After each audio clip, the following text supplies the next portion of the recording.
What is the superior product? Ice cream or frozen yogurt? I'm Michael Nilsson from this lonely desert canyon. Let's talk about that.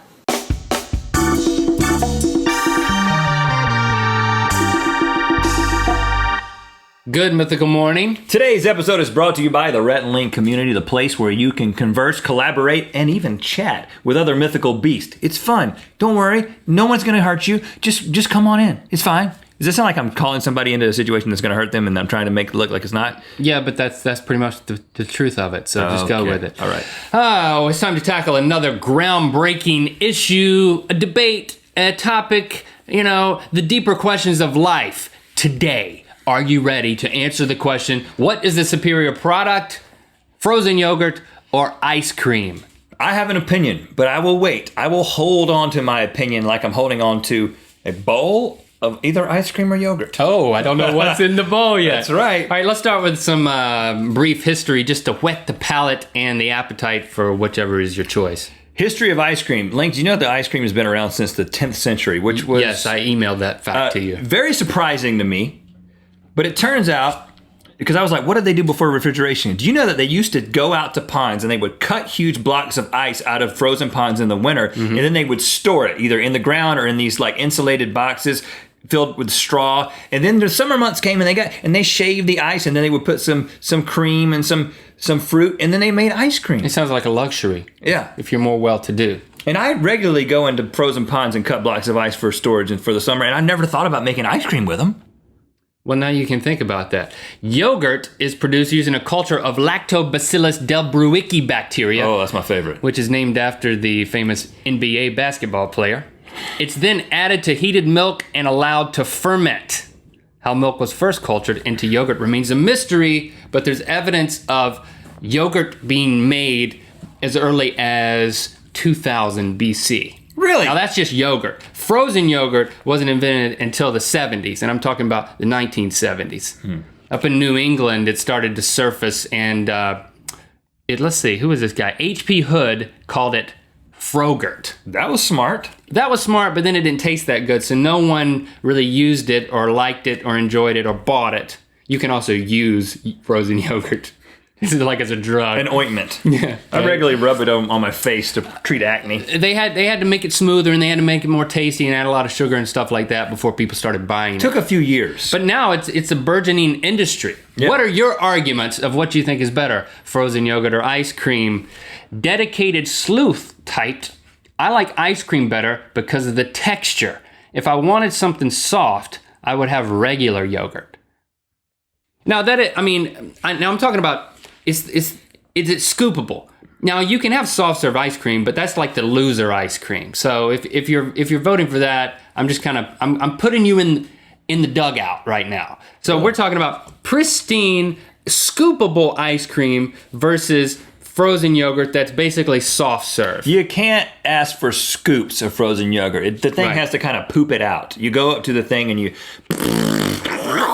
So if you like to have your food served to you in poop form, then you're gonna like frozen yogurt. I think I know where you land on this one. You're already calling frozen yogurt poop-like. You're the one who called it poop-like. I was just clarifying. Sorry.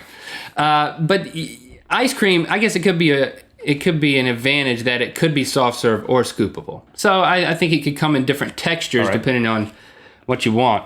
The MarsuGuy typed ice cream because it's much more delicious, and every time I get sick, I eat ice cream. I think getting sick and eating ice cream is sort of just beside the point. But the fact that he thinks ice cream tastes better seemed to be a pretty common opinion as I looked at some of the comments. Yeah. But what if he's eating so much ice cream, that's what's making him sick? Has he thought of that? Correlation. Because there's a health factor for yogurt, which we'll get to. Tahili 421 makes the counterbalancing point. Frozen yogurt is better because it can taste like ice cream if you want that, or it can taste like frozen yogurt.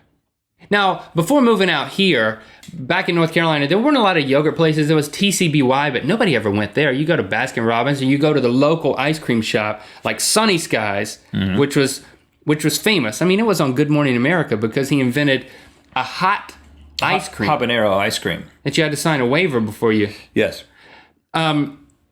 But I didn't think that you could have a tasty yogurt until I moved out here, and there's yogurt places everywhere. Yeah. And I realized that, it is soft serve, but it's very, very tasty. And there's a kind of a different vibe in the yogurt places and the ice cream place, you know? A trendy vibe. It's like the ice cream places where you take grandma, and then yogurt places where you like take a girl you're trying to impress. You know what I'm saying? So quaint versus kind of, you could, like Pinkberry, you've got this like hipster kind of a vibe where I'm cool because I'm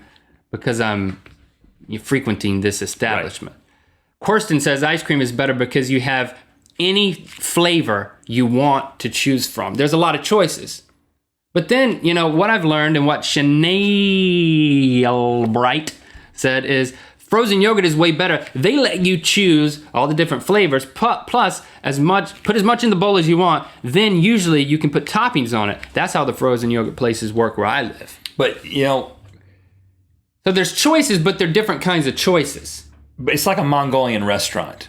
Frozen yogurt is like a Mongolian restaurant, where it's just like pick your meat and pick the stuff, and then somebody's gonna kind of cook it all up. It's your thing. It's up to you. Yeah, it's empowering. That's what I like about the frozen yogurt place. You got Pinkberry does that, right? I haven't been in a long time, but I've been to Froyo Life. You select a yogurt, then Yogurtland. Select the toppings. Yeah, and then so it poops out, and you've got like anywhere from 8 to 15 different flavors that you poop into your container, and then you go over to the topping section. You put anything you want on it, and I think Cold Stone is does the same thing with ice cream. But all yogurt places have it. You're not going to go into a yogurt place where you can't put anything on it, and then they just charge you about how much it weighs. My kids just go nuts in this place. It's just, they're just raking everything in there and just having a ball. And then it's ultimately cheaper than it would be if you went to Ben & Jerry's and got everybody an ice cream. It would be like $25. But to me, there's this, I call it the chef factor.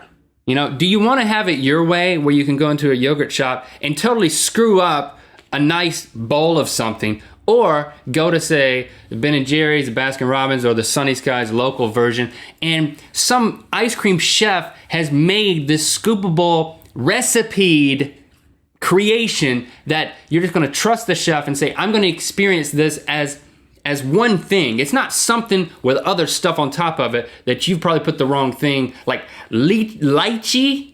Like at yogurt place, they got this stuff called lychee stuff and cookie dough and peaches. It's easy to screw up, is what you're saying. Yeah, but with the chef's perfection. I mean, look at Ben & Jerry's. My favorite ice. What's your favorite ice cream flavor? I like that chunky monkey. Oh, from Ben & Jerry's? Yeah. Or just, it doesn't even have to be Ben & Jerry's. I'm a fan of Rocky Road. Rocky Road. You really labored in your... Yeah. You didn't want to commit to something. My favorite is Ben & Jerry's cinnamon buns. You're not going to get an experience like Ben & Jerry's cinnamon buns at a yogurt place. You're going to get a concoction that you're creating unless yourself. You're really good at a chef. You can't have that stuff. The cinnamon icing and the stuff like that. And all this, though, Link, the one thing you didn't mention was the beaver's anal gland. And I don't want to mention I didn't spend a lot of time going through the comments, but I did see from Nerdy Nails by Nicole, I'm assuming that's Nicole, she said, here's a fun fact. Cheap ice creams use beaver anal gland for flavoring. The ingredient is called Castoreum. So do you want a product that looks like poop when it comes out, or do you want a product that doesn't, but that passes past something that this seemed like has something in it that poop passes by? This seemed like an outlandish claim to me, so I did some research. I put my research hat on. I actually have a hat. Have I shown it to you before? No, you don't have a hat. No, I'm good.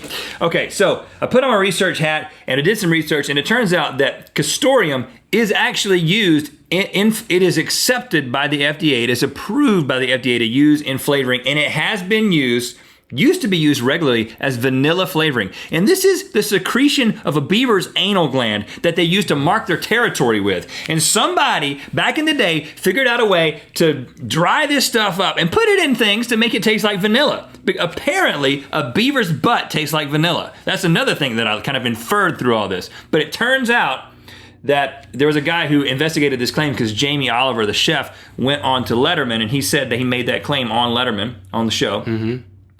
And then this guy researched it and said, he called like 5 major ice cream manufacturers, and it turns out that they no longer, or these ones never did, use beaver anal gland in their ice cream. But it is possible that you've had ice cream flavored with a beaver's butt. So you're voting for yogurt? No, I'm voting for ice cream because I think that's a point in its favor.